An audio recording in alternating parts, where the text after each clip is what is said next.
Hello everyone, this is Prashant Singh and welcome to AEC plus. मैं आशा करता हूं कि आप सभी ठीक होंगे और आपकी पढ़ाई बेहतर तरीके से चल रही होगी। देखिए, मुश्किलें तो आएंगी। अगर आप प्रिपरेशन कर रहे हैं, अगर आप किसी एम की तरफ आगे बढ़ रहे हैं तो मुश्किलें आएंगी, लेकिन आपको उन मुश्किलों को पार करके बस लगे रहना है और उन मुश्किलों को पार करके अपने एम को, अपने लक्ष्य को प्राप्त करना है। बात समझ में आ रही है? तो आज मेरे पास आपके लिए जो लाइनें हैं वो ये कि ज़िंदगी में अटकलें तो आएंगी ही, आपको हौसलों की उड़ान भर उन्हें पार करते जाना है। तो इसी एटीट्यूड के साथ में, इसी विचारधारा के साथ में आप अपनी पढ़ाई जो है वो जारी रखिए, मेहनत करते रहिए और एक दिन लक्ष्य जो है वो जरूर प्राप्त होगा। आइए देखें कि लास्ट क्लास में मैंने आपसे जो क्वेश्चन ऑफ द डे पूछा था, जिसमें हम ये बात कर रहे थे कि when is world chess day celebrated, कि किस दिन विश्व चेस दिवस जो है वो मनाया जाता है। तो आप लोगों ने मुझे मैसेज करके आंसर भी बताए थे और ये भी बताया था कि सर 20 जुलाई को विश्व शतरंज दिवस जो है वो मनाया जाता है। बात समझ में आ रही है? कब से मनाया जा रहा है? क्योंकि और रीज़न क्या है, तो इसी दिन 1924 में अंतर्राष्ट्रीय शतरंज महासंघ की भी स्थापना हुई थी। बात समझ में आ रही है? तो याद रखिए फिलहाल आप सिर्फ इतना कि 20 जुलाई जो है वो इंटरनेशनल चेस डे के तौर पर मनाया जाता है। क्लियर? क्वेश्चन नंबर फर्स्ट की बात करते हैं और देखते हैं कि आज जो हमारे 10 क्वेश्चन में उसमें पहला क्वेश्चन क्या पूछ रहा है। वो बोल रहा है कि Indian athletes won medals, how many medals in the year 2023 Asian athletics championship. इसके बारे में देखिए, ये जो एशियन एथलेटिक्स चैंपियनशिप है इसके बारे में भी पिछली क्लासेस में हम, मतलब पिछली जो भी हमने क्लासेस देखी हैं उसमें लगातार कहीं ना कहीं हम क्वेश्चन जो हैं वो देख रहे थे। और मैं कल ही आपसे ये बोल रहा था कि करंट में अभी जो टॉपिक या जो अगर आप देखेंगे जो क्वेश्चन बहुत ज़्यादा इंपॉर्टेंट है, वो बार बार हम उसमें जो भी अपडेशन हो रहा है, जो भी परिवर्तन हो रहा है उसको हम यहाँ पर डिस्कस कर रहे हैं। इस क्वेश्चन में भी, इस चैंपियनशिप की भी जब आप बात करेंगे तो आपको यहाँ पर भी परिवर्तन जो है वो देखने को मिल रहे हैं, इसलिए ये क्वेश्चन आपको बार बार दिखाई दे रहा है। आइए देखें आज क्या पूछ रहा है। तो बोल रहा है कि भारतीय एथलीटों ने 2023 एशियाई एथलेटिक्स चैंपियनशिप में कितने पदक जीते हैं। तो यहाँ आप याद रखिएगा कि इंडिया जो है इस चैंपियनशिप में कौन सी पोजीशन पे था। इंडिया इस चैंपियनशिप में थर्ड पोजीशन पे था। और थर्ड पोजीशन जो था उसमें फर्स्ट और सेकंड पे कौन था जिसके बाद इंडिया था? तो फर्स्ट पे आया जापान, जिसने सबसे ज्यादा गोल्ड जो है वो जीते। उसके बाद है चाइना और उसके बाद है तीसरे नंबर पे इंडिया। और इंडिया ने जो गोल्ड जीते हैं वो कितने हैं? वो हैं 27। अब देखिए 27 बात करें अगर, तो यहां पर आप देखिए कि क्या बोल रहे हैं कि जापान जो है वो 37 पे है, चाइना जो है वो 22 पे है, ठीक है। और इंडिया की अगर बात करूं तो इंडिया जो है वो 27 पे है। अब आपको ये लगेगा कि सर हम चाइना से जब हमने मेडल ज़्यादा जीते हैं तो हमारी रैंकिंग जो है वो चाइना से नीचे क्यों हो गई है?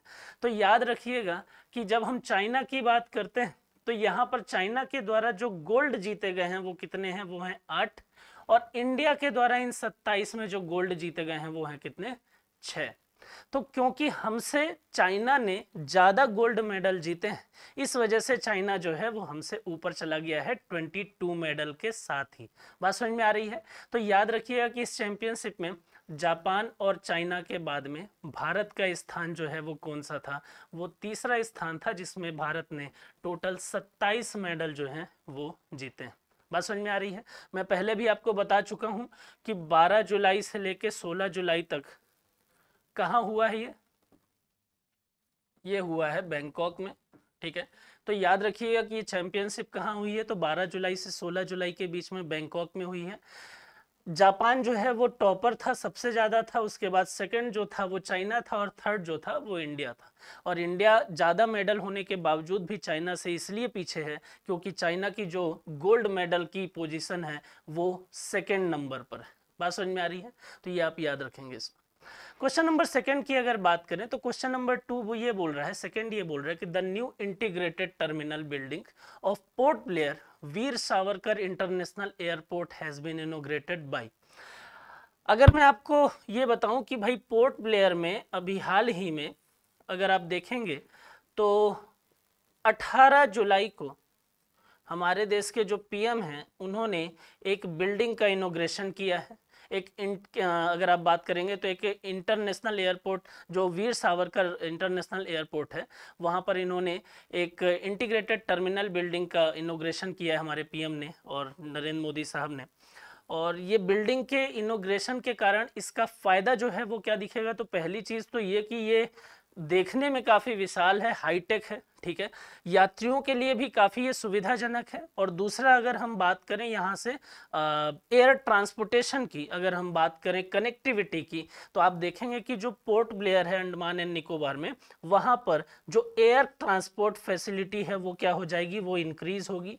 अब क्योंकि आपको ये पता है कि ये जो पोर्ट ब्लेयर एरिया है ये थोड़ा सा टूरिज्म प्लेस है, यहाँ पर ज्यादा टूरिस्ट जो हैं वो आते हैं, तो इस क्षेत्र को बढ़ावा देने के लिए, देखिए टूरिज्म को आप तभी बढ़ावा दे सकते हैं जब आप वहां पर ट्रांसपोर्टेशन को बढ़ावा देंगे।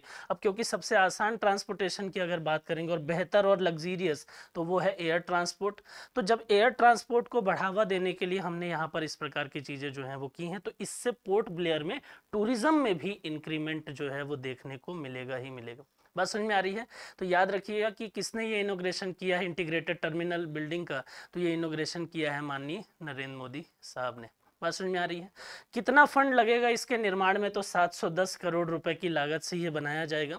और अंडमान निकोबार से कनेक्टिविटी जो है वो यहाँ से मतलब बढ़ेगी, और जब कनेक्टिविटी बढ़ेगी तो टूरिज्म जो है वो अपने आप इंक्रीज हो जाएगा, ये तो आपको पता ही।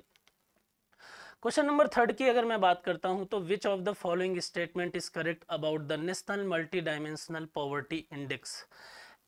को स्टेटमेंट फर्स्ट की अगर हम बात करें तो बोल रहा है, as per this report 15.5 crore people moved out of multi-dimensional poverty between 2015 to 60 and 2019 to 21। Statement first. Second क्या बोल रहा है, तो बोल रहा है it has been released by NITI Aayog. तो यहां पर अगर आप बात करेंगे तो सिर्फ जो सेकंड स्टेटमेंट है वो इसका राइट है, इसलिए इसका राइट आंसर क्या हो जाएगा, सिर्फ ये कि जो अगर हम बात करेंगे कि national multi dimensional poverty index की, national multi dimensional poverty index की, तो यहां पर जब आप इसको देखेंगे national multi dimensional poverty index, तो पहली चीज तो आपको ये पता होना चाहिए कि इसको रिलीज कौन करता है, तो इसको रिलीज करती है नीति आयोग, है ना। और नीति आयोग के बारे में आप जानते ही हैं बेहतर तरीके से, कुछ चीजें मैं आपको बेसिक इसके बारे में भी बता देता हूँ कि भाई नीति आयोग का जो हेड होगा वो हमेशा कौन होगा, जो अध्यक्ष होगा वो हमेशा कौन होगा, वो होगा कंट्री में जो भी पीएम होंगे। तो वर्तमान में अगर हम बात करते हैं कि नीति आयोग के अध्यक्ष कौन है, तो वो है माननीय नरेंद्र मोदी साहब। दूसरा अगर मैं बात करूं कि इसके वाइस प्रेसिडेंट कौन होंगे, तो उनका नाम है सुमन बेरी। वाइस प्रेसिडेंट तो इनका नाम है सुमन बेरी। अगर कंट्री के पीएम चेंज होते हैं तो बाय डिफॉल्ट नीति आयोग के जो प्रेसिडेंट होंगे वो अपने आप ही चेंज हो जाएंगे, ये चीज आप याद रखिएगा। तो यहाँ ये मतलब नहीं है कि मोदी जी जो हैं वो पीएम वो नीति आयोग के अध्यक्ष हमेशा रहेंगे। याद रखिएगा हमेशा वही व्यक्ति नीति आयोग का अध्यक्ष होगा जो उस टाइम ड्यूरेशन पे जो वर्तमान में देश का प्रधानमंत्री होगा। बात समझ में आ रही है? तो पीएम जो है वो क्या होंगे, हेड होंगे, प्रेसिडेंट होंगे। वाइस प्रेसिडेंट करंट में कौन है, सुमन बेरी है। और एक और पोस्ट इसमें याद रखिए जो है सीईओ की, तो सीईओ कौन है, वो है BVR सुब्रमण्यम। तो यहाँ पर एक और चीज आप इसमें याद रखिए कि जो सीईओ हैं उनका क्या नाम है, उनका नाम है BVR सुब्रमण्यम, राइट। तो यहाँ पर आप क्या याद रखेंगे कि भाई जो national multi dimensional poverty index है उसको रिलीज कौन करता है, तो उसको रिलीज करती है नीति आयोग। और नीति आयोग का हेड कौन होता है, तो हेड होता है प्राइम मिनिस्टर। वाइस प्रेसिडेंट कौन है, तो करंट में है सुमन बेरी। और दूसरा अगर हम बात करें तो सीईओ कौन है, तो वो है BVR सुब्रमण्यम। अब बात आती है कि सर ये national multi dimensional poverty index जो है ये आखिर करता क्या है। तो यहाँ पर आप देखिए, तो यहाँ पर ये इंडेक्स ये जारी करता है कि किस देश में गरीबी से संबंधित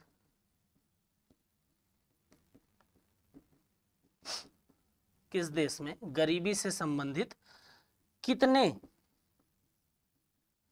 कम या ज्यादा, है ना, वो देखता है कि भाई कितने हैं, मतलब कम है या ज्यादा है, कितने कम या ज्यादा पहलू जो हैं वो देखे जा रहे हैं। तो याद रखिएगा कि हर कंट्री में अगर हम देखेंगे तो यहाँ पर ये क्या किया जाता है, इस इंडेक्स में ये रिलीज किया जाता है कि भाई कौन सी कंट्री है जहाँ पर गरीबी के मल्टीपल डायमेंशन है और कहीं पर गरीबी का सिर्फ एक ही डायमेंशन है या सिर्फ 2 ही डायमेंशन है। अब बात आती है कि सर कब हम बोल देते हैं कि मल्टीपल डायमेंशन है, तो याद रखिएगा कि यहाँ पर इसने जो पैरामीटर बनाया हुआ है वो कितना बनाया हुआ है, 12 डायमेंशन का बनाया है। उसने 12 पॉइंट बनाए हैं कि गरीबी की गणना जो है वो मुख्यतः इन 12 बिंदुओं के आधार पर की जाएगी।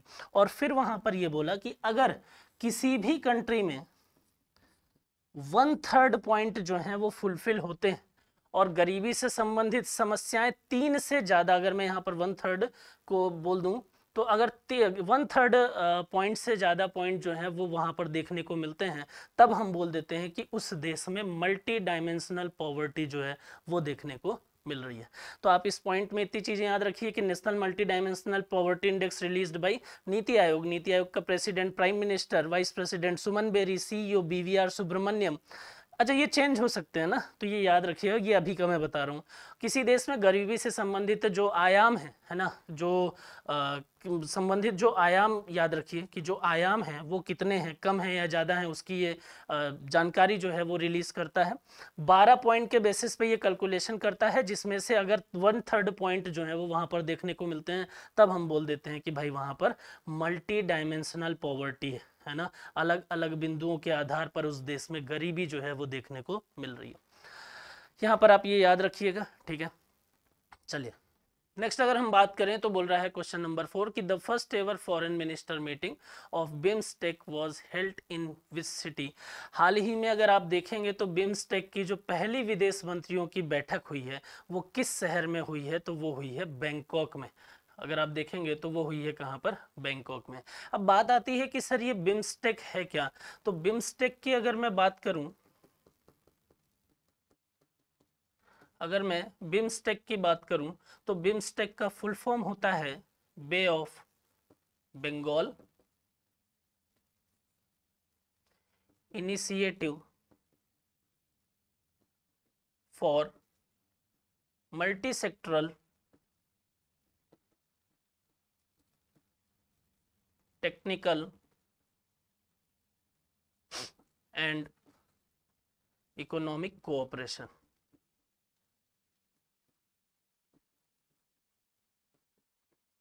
राइट, अगर आपको इसका फुल फॉर्म याद है तो आपको आधा तो इसके काम जो है वो वैसे ही पता चल जाएंगे। अगर आपको ये पता है कि बिम्स्टेक का फुल फॉर्म क्या है तो आपको ये भी पता होगा कि बिम्स्टेक का आखिर ऑब्जेक्टिव क्या है। दूसरा पॉइंट इसमें याद रखिए कि इसका हेडक्वार्टर कहाँ पर है, तो इसका हेडक्वार्टर है ढाका में, ठीक है।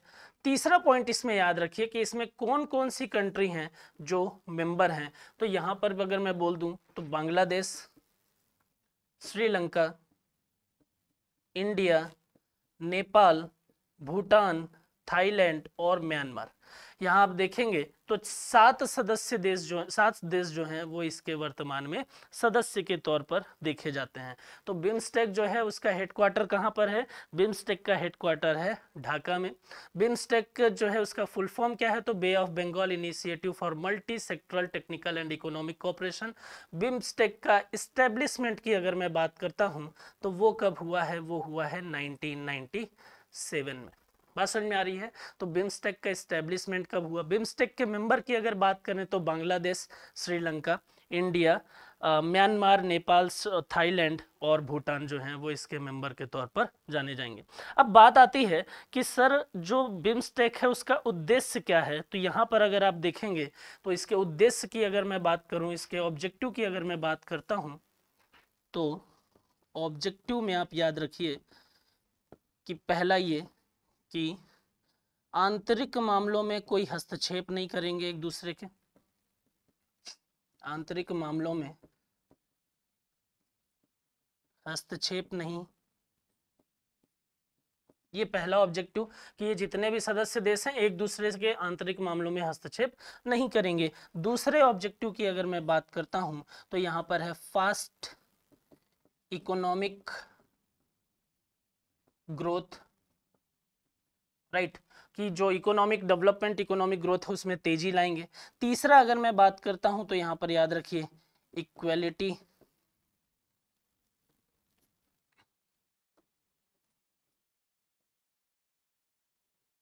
समानता की, यहाँ पर समानता के लिए काम होगा। बात समझ में आ रही है। तो नेक्स्ट अगर मैं बात करूँ तो सहयोग की ये बात करेंगे कि एक दूसरे का सहयोग करना है, किसी भी प्रकार की चीज़ें होंगी तो इस तरीके के, अगर यहाँ मैं एक्सेट्रा लिख दूँ तो और भी ऑब्जेक्टिव जो है वो देखने को मिलेंगे। तो आप याद रखिएगा कि जब हम बिम्स्टेक की ऑब्जेक्टिव की बात करेंगे तो आपको ये याद रखना है कि भाई एक दूसरे के आंतरिक मामलों में ये हस्तक्षेप नहीं करेगा। दूसरा, फास्ट इकोनॉमिक ग्रोथ के लिए काम करेगा, इक्वलिटी के लिए काम करेगा, एक दूसरे का सहयोग जो है वो यहाँ पर करेंगे।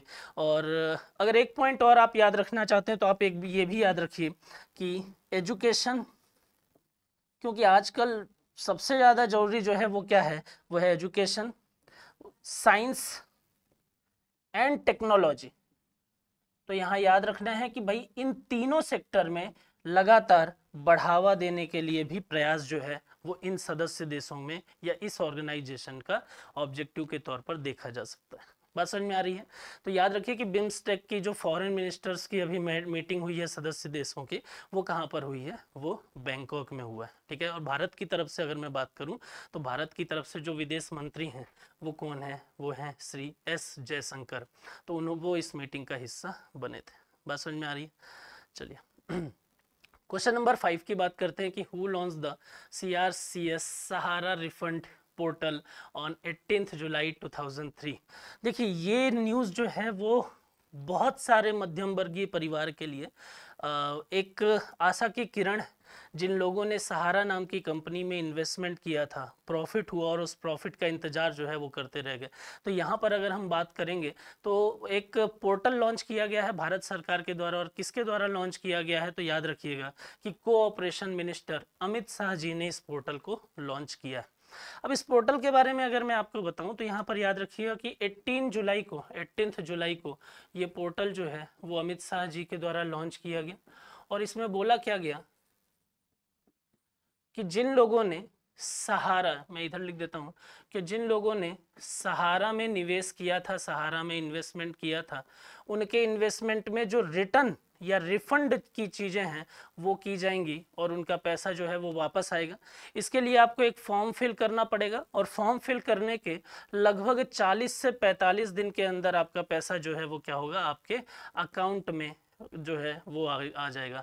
और बोले कि सर कितना पैसा आएगा, क्या पूरा पैसा जो है वो वापस आ जाएगा? तो याद रखिएगा कि पहले चरण में यहाँ पर जो पैसा है वो सिर्फ 10,000 रुपीज़ आएगा और धीरे धीरे करके आगे वो पैसा जो है वो वापस आता जाएगा। आप इस पोर्टल के माध्यम से आप क्या कर सकते हैं, अगर आपने, आपके परिवार ने, आपके किसी भी जान पहचान वालों ने सहारा में इन्वेस्टमेंट किया था तो वो अपने रसीद को, अपने रिसिप्ट को इस पोर्टल के माध्यम से बताकर और फिर इसका फ़ायदा ले सकते हैं। सहकारिता मंत्री अमित शाह ने 18 जुलाई 2023 को सहारा फंड रिफंड पोर्टल जो है वो लॉन्च किया है। 29 मार्च 2023 में अपने आदेश में सुप्रीम कोर्ट ने सहारा सेबी रिफंड खाते से 5,000 करोड़ रुपए केंद्रीय सहकारी समितियों के रजिस्ट्रार को हस्तांतरित करने का आदेश दिया था। देखिए कानून के ऊपर जो है वो भरोसा रखना चाहिए, क्योंकि देर जरूर हो जाती है लेकिन जो डिसीज़न आते हैं वो कहीं बेहतर ही होते हैं और आपके भलाई के लिए ही होते हैं। तो अगर आप भरोसा नहीं रखेंगे तो फिर समस्या जो है वो होगी। भरोसा जिसने रखा था उसी का आउटपुट जो है वो यहाँ पर देखने को मिल रहा है। ये राशि सहारा समूह की सहकारी समितियों की वास्तविक जमाकर्ताओं को वैध बकाया भुगतान के लिए CRC को हस्तांतरित की जाएगी और जिसके बाद में उनका पैसा जो है इस प्रोसेस के जरिए उनको प्रदान कर दिया जाएगा। क्वेश्चन नंबर 6 की अगर मैं बात करूं तो यहाँ पर बोल रहा है कि Australia's Victoria state will not host Commonwealth game due to projected exceeding expenditure. अनुमानित व्यय से ज़्यादा व्यय होने पर अगर हम बात करें तो जो विक्टोरिया स्टेट है ऑस्ट्रेलिया का, उसने कॉमनवेल्थ गेम जो है उसको होस्ट करने से अभी मना कर दिया है। और कौन सा कॉमनवेल्थ गेम को, तो याद रखिएगा कॉमनवेल्थ गेम 2026। कॉमनवेल्थ गेम की अगर मैं बात करूं तो ये हर 4 साल में होता है। बात समझ में आ रही है। 2022 में हुआ, उसके पहले और हुआ, फिर अभी जो होने वाला था वो 2026 में। लेकिन अनुमानित व्यय से ज़्यादा व्यय होने के कारण इसको अगर देखेंगे तो ये ऑस्ट्रेलिया के जो विक्टोरिया राज्य है उसने इसकी मेजबानी करने से मना कर दिया है। ऑस्ट्रेलिया के विक्टोरिया राज्य ने 2026 राष्ट्रमंडल खेलों की मेजबानी नहीं करेगा। विक्टोरिया राज्य के प्रीमियम ड्रेन एंड्रयूज के अनुसार खेलों की लागत राज्यों में होने वाली अनुमानित आर्थिक लाभ से दोगुने से भी अधिक हो रही थी। 2026 के खेल जो हैं वो 17 मार्च से 29 मार्च तक विक्टोरियन शहरों में जो अलग अलग हैं उनमें होने वाले थे। और इसके बारे में अगर देखें तो ये हर साल 4 साल में होता है। ऑस्ट्रेलिया ने 2018 में गोल्ड कोस्ट में खेलों की मेजबानी की थी। 2022 राष्ट्रमंडल खेल जो हैं वो 28 जुलाई से 8 अगस्त तक इंग्लैंड के बर्मिंघम में हुए थे। तो यहाँ पर आप ये याद रखिएगा कि भाई 2026 का जो कॉमनवेल्थ गेम है वो मना कर दिया गया है। किसके द्वारा? वो मना कर दिया गया है ऑस्ट्रेलिया के विक्टोरिया स्टेट के द्वारा। अब यहाँ पर कॉमनवेल्थ गेम इस बार का नहीं होगा। क्यों नहीं होगा? क्योंकि जो खर्च हो रहा था वो अनुमान जो इनके द्वारा लगाया गया था वो उस अनुमान से भी लगभग 2 गुने से भी ज़्यादा हो रहा था। बात समझ में आ रही है? और इसकी जो बेसिक चीज़ें हैं कि 2022 की अगर हम बात करें, 2022 में कहाँ हुआ तो मैंने आपको बता ही दिया है, 28 जुलाई से 8 अगस्त तक बर्मिंघम में हुआ है। ठीक है। 2018 की बात करें तो वो कहाँ हुआ है तो मैंने आपको बता दिया कि 2018 में जो ऑस्ट्रेलिया में हुआ था, गोल्ड कोस्ट में इसकी मेजबानी जो है वो की गई थी। क्वेश्चन नंबर 7 की बात करता हूँ।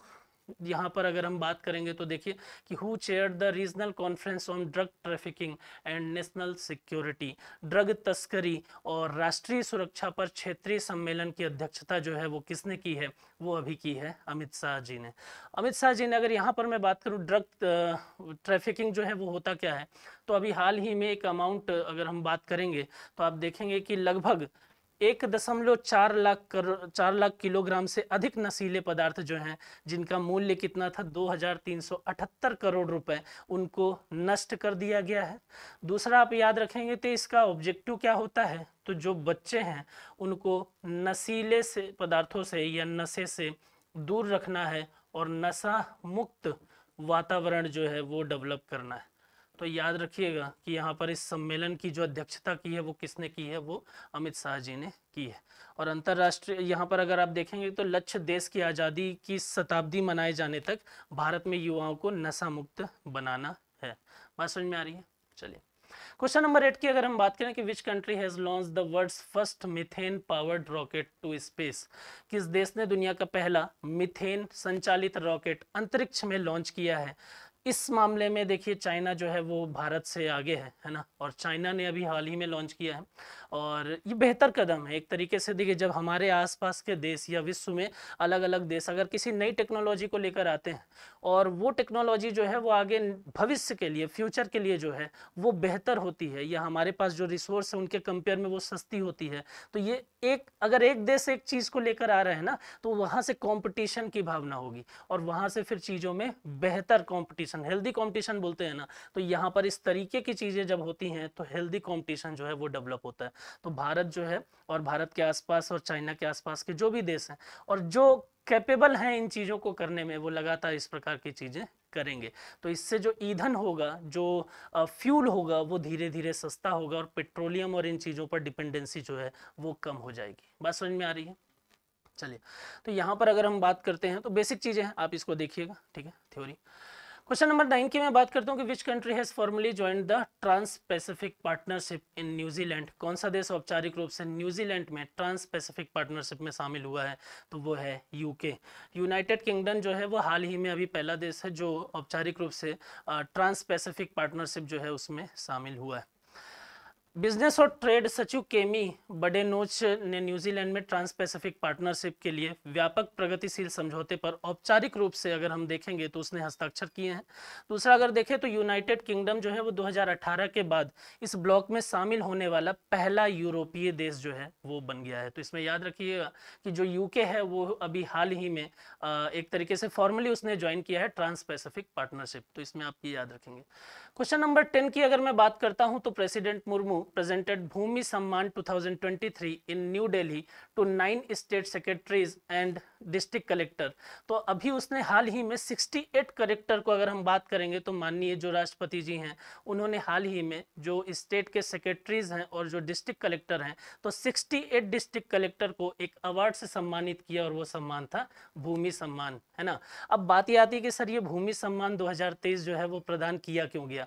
तो ये जो भूमि सम्मान किया गया तो आप देखिए तो जो लैंड रिकॉर्ड थे, है ना, जैसे अगर मैं बात करूं आफ्टर इंडिपेंडेंस तो आज़ादी के बाद से अगर आप देखते हैं तो हमने लैंड रिफॉर्म जो है वो लगातार करने की कोशिश की और हम इस प्रकार से भूमि से संबंधित चीज़ों को हम करने की कोशिश किए कि भाई एक रिकॉर्ड जो है वो तैयार हो जाए, उस रिकॉर्ड के माध्यम से किसकी भूमि कहाँ है क्या है, चकबंदी कर दी है, हदबंदी कर दी है और सारी चीज़ें कर दी। तो हमने लगातार उसमें सुधार करने का प्रयास किया। उसी कदम में लैंड रिकॉर्ड को तैयार करना जो है और उसको डिजिटलाइज्ड करना वो भी डिजिटलीकरण का सरकार का एक ऑब्जेक्टिव के तौर पर था। तो यहाँ पर जब आप देखते हैं तो आपको ये पता चलता है कि भाई डिजिटल इंडिया के तहत जो लैंड रिकॉर्ड हैं उन लैंड रिकॉर्ड को डिजिटल किया गया और उस जगह पर उस एरिया पर जो लैंड रिकॉर्ड है वो बेहतर तरीके से पूरे तरीके से डिजिटल हो गए हैं, जिसके लिए यहाँ पर आप देखिए तो ये सम्मान जो है वो प्रदान किए गए हैं। तो यहाँ पर आप देखेंगे तो राज्य के राजस्व एवं निबंधन पदाधिकारियों को पिछले 75 वर्षों में पहली बार भूमि सम्मान अवार्ड जो है वो सम्मानित किया गया है। उन्होंने बताया कि भूमि संसाधन विभाग ने पूरे भारत में 94% डिजिटलीकरण लक्ष्य हासिल कर लिया है और इसका लक्ष्य जो है वो क्या है तो 31 मार्च 2024 तक भारत के सभी जिलों में भूमि रिकॉर्ड के डिजिटलीकरण के मुख्य घटकों में 100% संतृप्ति जो है वो प्राप्त करने का एम यहाँ पर बनाया गया है। बात समझ में आ रही है। और राष्ट्रपति मुर्मू जी ने नई दिल्ली में भूमि सम्मान 2023 जो है वो प्रदान किया है। तो कितने डिस्ट्रिक्ट के कलेक्टर हैं तो आप याद रखिए 68 डिस्ट्रिक्ट कलेक्टर जो हैं जिनको इस सम्मान से सम्मानित किया गया। जरूरत नहीं है डिस्ट्रिक्ट याद रखने की, जरूरत नहीं है, आप बस इतना याद रखिए कि जो सेक्रेटरीज हैं कुछ सेक्रेटरीज को और जो 68 कलेक्टर हैं पूरे कंट्री में वहाँ से उन कलेक्टर को अगर जो चयनित किए गए हैं इस पैरामीटर के बेसिस पर उनको ये भूमि सम्मान जो है वो प्रदान किया गया। तो बस इतनी चीज़ें इसमें याद रखिए। ये हमारे 10 क्वेश्चन थे और आपके लिए जो क्वेश्चन ऑफ द डे है वो ये कि which of the following statement is true for Chandrayaan 2। हम बात कर रहे हैं चंद्रयान 3 की, तो इसलिए उससे जुड़े हुए आप कुछ और भी चीज़ों को देखिए ना। तो जब मैं चंद्रयान 3 के बारे में बता रहा हूँ जो करंट में चल रहे हैं तो मैं चंद्रयान 2 के बारे में भी आपको बता रहा था, मैं चंद्रयान फर्स्ट के बारे में भी बता रहा था। तो उस चंद्रयान 2 से संबंधित जो भी तथ्य हैं वो भी आपको याद हो जाए। तो आपके लिए जो क्वेश्चन है उसमें ये बताना है कि कौन सा कथन जो है स्टेटमेंट जो है वो सही है। फर्स्ट बोल रहा है कि Chandrayaan 2 is an indigenous mission, ये एक स्वदेशी मिशन था, क्या ये सही है। दूसरा बोल रहा है कि Chandrayaan 2 moon mission launch date delayed, Chandrayaan 2 चंद्र मिशन की लॉन्चिंग की जो तारीख थी उसमें देरी हो गई थी।